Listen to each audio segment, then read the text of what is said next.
En 1928, dans son essai La conquête de l'ubiquité, Paul Valéry énonce une prédiction absolument sidérante. Il annonce alors qu'à l'avenir, les images et les sons parviendront à domicile comme l'eau ou l'électricité au gré d'un geste minimal. Il anticipe ainsi Netflix, YouTube et le streaming intégral.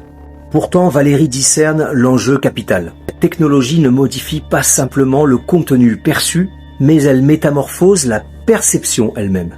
L'ubiquité des stimuli éradique le beau contemplatif au profit des valeurs de choc que sont l'intensité, la nouveauté et la surprise. La conscience, avide d'excitation fugace, s'agite et se fragmente. Dès 1919, dans la crise de l'esprit, Valéry énonçait une sentence implacable. Nous autres civilisations, nous savons maintenant que nous sommes mortels. Le progrès, loin d'assurer la pérennité, arme l'humanité pour son autodestruction.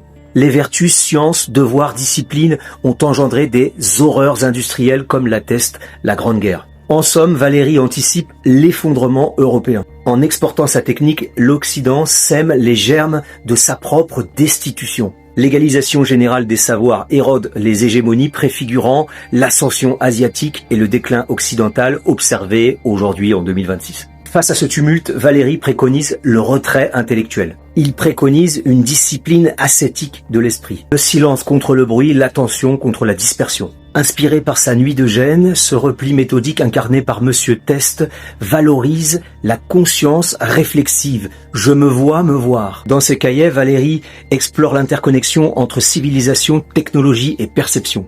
Et il refuse le pessimisme fatal. La liberté réside selon lui dans la vigilance individuelle contre la conjuration des choses. Valéry n'est pas un oracle du désespoir. Il est un intellectuel qui exhorte à la lucidité et à la perspicacité. À l'ère des ondes ubiquitaires, la survie de l'esprit passe par une ascèse rigoureuse.